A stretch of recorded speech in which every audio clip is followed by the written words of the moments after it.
Reasoning skill channel में आपका स्वागत है। आज ये मेरी पहली वीडियो है। इस वीडियो के अंतर्गत आप सभी को रीजनिंग से संबंधित सभी बिंदुओं के बारे में बताया जाएगा, जो कि सामान्य तौर पे प्री एसटीसी, प्री बीएड और अन्य सामान्य जितनी भी कंपटीशन एग्ज़ाम होते हैं उनमें बताया जाता है या उनमें मुख्य रूप से इसकी भूमिका रहती है। करीब 10-20 क्वेश्चन हर किसी एग्ज़ाम में आते हैं। उन्हीं में से आज हम पहला बिंदु कोडिंग डिकोडिंग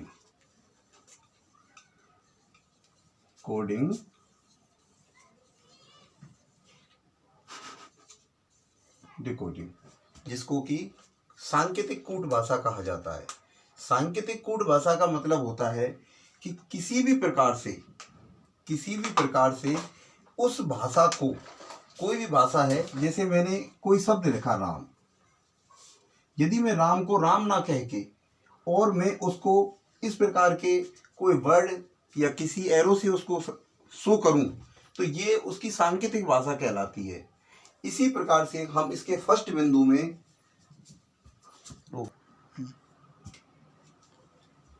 जैसे हम ABCD लिखें, A B C D E F G H I J K L M N O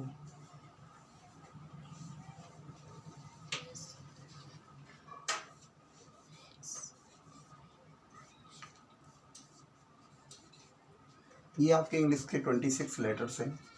इनमें आप अंकन करेंगे 1 2 3 4 5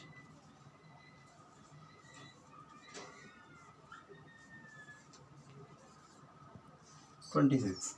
यदि आप इनको सामान्य तौर पे याद कर सकते हैं तो बहुत ही अच्छी बात है, लेकिन यदि ये आपको 26 लेटर आपको प्रॉपर वे में याद नहीं होती हैं कि जे का वर्ड 10 होता है या क्यू का 70 होता है या जेड का 26 होता है, तो आप अपने पेपर में, क्वेश्चन पेपर में इनको सीरियल से लिख सकते हैं। ABCDEFGH Z तक लिख सकते हैं और उनके नीचे आप इसका अंकन कर सकते हैं, क्योंकि उस समय पे आपको कम से कम टाइम मिलता है और उस कम से कम टाइम में आपको तुरंत उसका उत्तर देना होता है। इसलिए आप ये नहीं कि आप उसको उस समय पे पहले, जब आपका क्वेश्चन पेपर आपके हाथ में हो तो आप उसको लिखें। आप उसको पहले ही तैयार कर लें, उसको लिख लें। अब आपको मालूम चल गया कि ए का जो लेटर है, जो ए है, उसका अंक ए है या आई है उसका 9 है या क्यू है उसका 17 है या वाई है उसका 25 है। ये आपको मालूम चल चुका है। ये ही कूट भाषा के अंतर्गत या सांकेतिक भाषा के अंतर्गत आते हैं। अच्छा, इसमें एक मुख्य बात क्या होती है? इसमें एक प्रमुख बात होती है कि इन सभी लेटर्स, ये जो जितने भी लेटर्स हैं ये 26 हैं, और यदि किसी भी दो लेटर्स को आपस में विपरीत में, जैसे मैं जेड की तरफ से चलूं और जेड का मैं 1 नंबर रखूं, इसको मैं 2 रखूं और ए को मैं 26 रखूं, ए को मैं 26 मतलब इसको उल्टा और सीधा दोनों तरफ से लिखूं, क्योंकि वो बाएं और दाएं दोनों क्रमों के बारे में पूछेगा। अंग्रेजी वर्णमाला के क्रम को याद करने के बाद में ABCDETUVWXYZ आपने 26 लेटर्स को याद कर लिया। यदि इसके विपरीत में हम लिखें, जैसे ए को जेड, बी यहाँ से लिखें आप A B C D E F G H I J K L M Z, मतलब ए का उल्टा जेड होगा, के का उल्टा पी होगा, यू का उल्टा एफ होगा, एक्स का उल्टा सी होगा और जेड का उल्टा ए होगा। टोटल लेटर्स हमारे थे 26, लेकिन हमें याद करने की एक सामान्य सी ट्रिक है कि 27 इनका टोटल होता है। कितना होता है? 26। यदि किन्हीं भी दो लेटर्स को आपस में यदि जोड़ा जाए तो उसका योग हमेशा 27 आएगा। जैसे ए का लेटर लेट फर्स्ट, एक, जेड का 26 इज इक्वल टू 27। किसी का भी आप देख सकते हो, इधर देखें 26 प्लस 1 इज इक्वल टू 27। किसी भी वर्ड का देख लीजिए आप, किसी को भी, बी का देखना चाहें, बी का 2, ये 25 इज इक्वल टू 27। इसका मतलब है आप यदि क्रम को एक तरफ से याद कर लेते हैं तो विपरीत क्रम से आपको याद करने की जरूरत नहीं पड़ेगी, क्योंकि 27 उसका टोटल है, उसको उसमें से माइनस कर दिया जाएगा तो आपका दूसरा वाला वर्ड वो स्वतः ही आ जाएगा। जैसे आपको पता है कि बी का विपरीत यदि आपसे पूछा जाए तो आपको पता है कि बी का 2 होता है, लेकिन आपको विपरीत पूछा कि बी का विपरीत क्या होगा, तो आपको पता है कि 27 उसका टोटल है, तो 27 minus 2 is equal to 25 is equal to y, तो वाई उसका विपरीत होगा। ये स्कूट और सांकेतिक भाषा को 4 प्रकार से बांटा गया है। ये 4 भागों में, क्योंकि जो आपके जो क्वेश्चन आते हैं, आपके पेपर में जो क्वेश्चन आते हैं वो 4 प्रकार से आते हैं। वो 4 प्रकार कौन कौन से हैं? पहला करो लेटर कोडिंग, दूसरी हमारी नंबर कोडिंग, तीसरी है लैंग्वेज कोडिंग, चौथी है हमारी वर्डिंग कोडिंग। आज हम आपको इस समय फर्स्ट लेटर कोडिंग के बारे में बताएंगे। लेटर कोडिंग क्या है, लेटर कोडिंग में किस प्रकार के क्वेश्चन आते हैं, उसके बारे में आपको अब बताया जाएगा। लेटर कोडिंग से संबंधित क्वेश्चनों में आपको केवल 2 बातें याद करनी होंगी, एक बाईं ओर, दूसरा दाईं ओर। जो आपके क्वेश्चंस होंगे वो बाईं और दाईं तरफ से होंगे।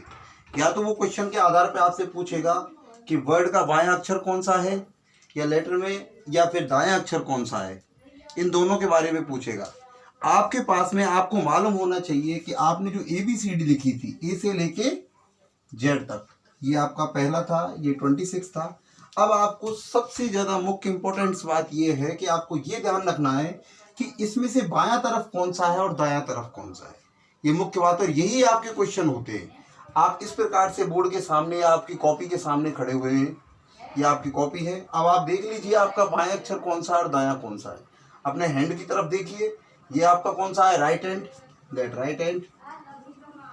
ये आपका दायां, ये कौन सा है आपका लेफ्ट हैंड, ये हो गया आपका बायां। बस यही मुख्य बात है इसमें याद करने की, बायां और दायां। ये 2 आपको यदि अच्छी प्रकार से आपको ध्यान होगी तो आपको क्वेश्चन बिल्कुल सटीक होगा, एकदम सही होगा, क्योंकि आपकी ABCD लिखी हुई होगी। क्वेश्चन में आपके में ABCD दे रखी है और आपसे वो क्या पूछेगा कि बाईं तरफ से इस कूट भाषा में या इस सांकेतिक भाषा में बाईं ओर से 5वां अक्षर कौन सा है या दाईं ओर से 10वां अक्षर कौन सा है, वो ये आपका क्वेश्चन पूछता है। तो आप इसको आसानी से बता सकते हैं कि बायां तरफ हमारा ए लेटर जो होता है वो बाईं तरफ से, क्योंकि इस तरफ से जब हमारा ये हाथ है जो हमारा लेफ्ट हैंड है, लेफ्ट हैंड की तरफ से हम लिखते हैं ऐसे, राइट हैंड की तरफ से होता है इस प्रकार से। तो जब हमसे क्वेश्चन पूछा जाता है कि बाईं तरफ से 5वां अक्षर बताइए, तो आपका मतलब हो गया कि बायां आपका हाथ कौन सा है, ये वाला, क्योंकि आपकी कॉपी के सामने बायां हाथ ये है।